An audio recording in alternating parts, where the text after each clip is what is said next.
Testing, good morning.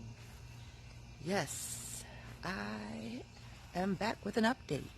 I know it's been a long time since I've updated you, and it's a lot going on in the world, in my life, but I'm back and I'm giving you an update. Not only this is an update, but I'm also going to show you some harvesting tips. It's going to be really quick, so if you are interested in following this journey, this road, this trip, stay tuned.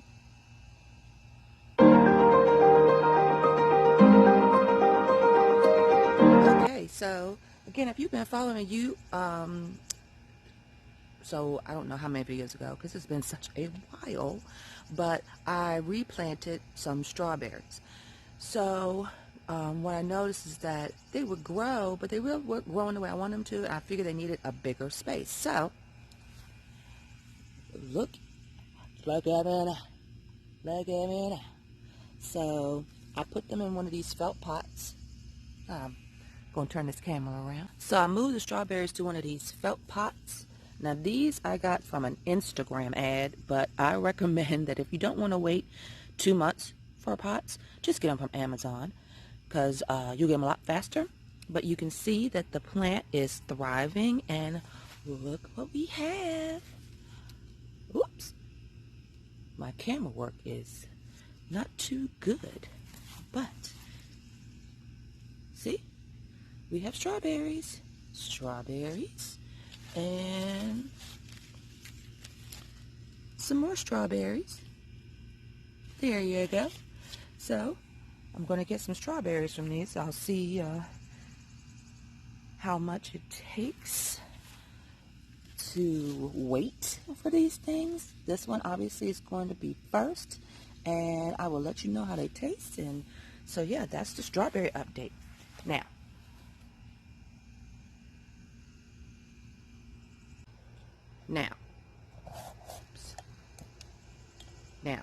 you know I believe in being transparent, and this is my first year really like focusing on a garden, and they're going to be hits, they're going to be misses. So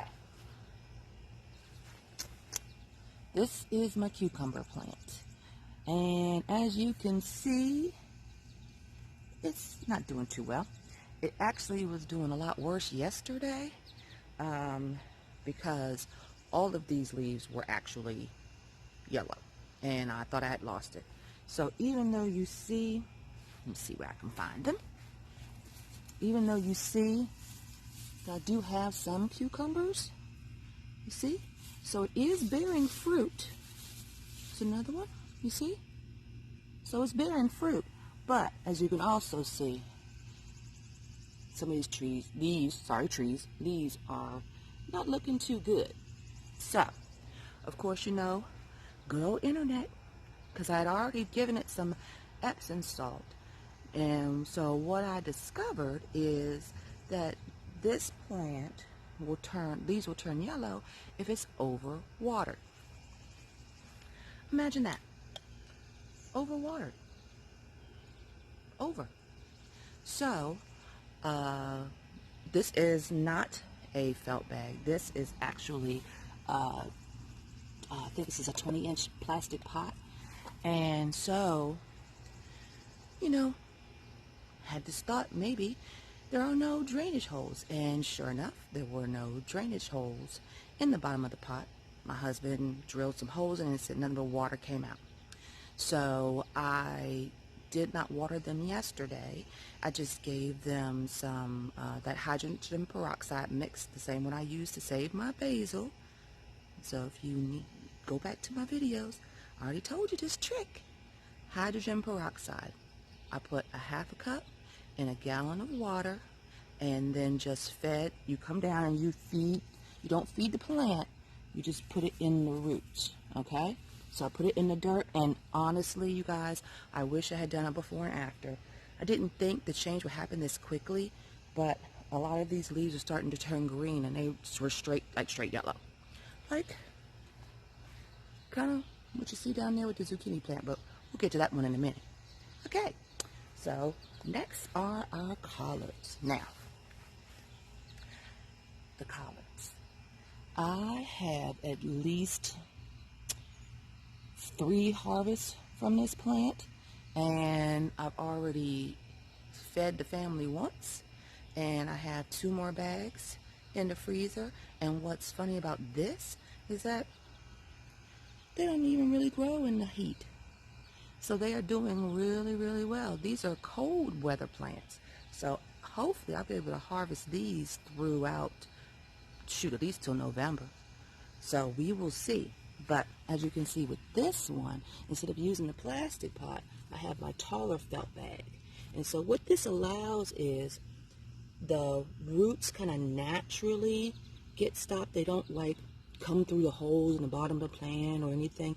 And it doesn't get so hot, because while the cucumbers and the zucchini like hot weather, not so much the collards. So as you can see, I have a little bit of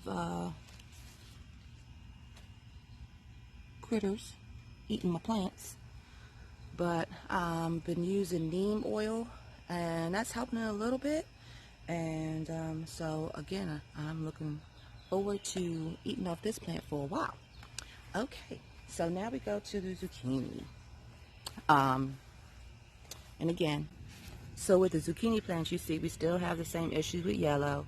I treated it with the hydrogen peroxide mix, but I have harvested at least 5 zucchini from here. And so I'm gonna go in here, and you gotta be careful, because you see our little friend right there? Yes, he's not gonna like me disturbing anything in here. So I'm gonna try to go in without getting stung. And you see? Whoops. Okay, leaf. You see my little zucchini hiding in there? There you are. See? Right there. So, hopefully we'll get some more zucchini from that. Now this monster right here, oh my goodness. Can you see all this kale? And again, just like the collards, I have probably harvested, as you can see from the cuts, I've probably harvested 3 times from this plant. Actually 4, because I gave some to a neighbor. So this plant really is doing really well. Ooh, just want to show you. This is live and nature color right here. Okay? Alright, so back to the kale. So yeah, so it's looking good. And again, with harvesting, all you really do, just come in. When they get grown, you cut right here as close to the stem as you can, and you'll see that the kale grows from the inside. So cutting this off doesn't do anything to the plant, because the new leaves grow from in here. So yeah, and again, felt bag, because this really doesn't like hot weather. So there's the kale. Now this plant right here is our bush beans. So they are different. They're green beans. It's what you get your green beans from. They're different from the kind of viney green beans, because you don't need a trellis. Even though, because of the plant and where I'm planting it, I put this trellis in. It's just a tomato trellis, because the vines would be all over the ground if I didn't. Now, just like the zucchini, you got to get up in here to see the green beans. So if you get up underneath here, that's where you see the green beans. You gotta get up in here. See? Green beans? So I've harvested like maybe 20. And like I said, you gotta get like back up in there, because every place where you see a flower like that, you see a green bean comes out. So I have to actually really dig in here, and it's not fun, because again, the little life that is in there doesn't like it when I disturb it, but it's my plant. Okay. Now this here tomato plant has been the crown jewel of the garden. I've already harvested 5 tomatoes from it, and as you can see, we have a couple more ready to come off. We have more growing. We have more growing. So the trick, there really is no trick. Again, it really needs room to grow. Okay, guys, so that does it for my check-in with the garden. It is getting a little warm. You see I'm glowing a little bit now. So it's time for me to wrap this up, but I thank you for all of you that are following me and are still even interested in my reluctant gardening journey. And I'm just excited of what's next. And I really thank you for watching. If these are kind of videos that you like, you know what to do. You, one, click the thumbs up. Two, please comment. I'm really interested in anyone who has some advice for me. Again, I'm the first time gardener. I don't think I know everything. And three, subscribe. Bye, guys. Thanks again.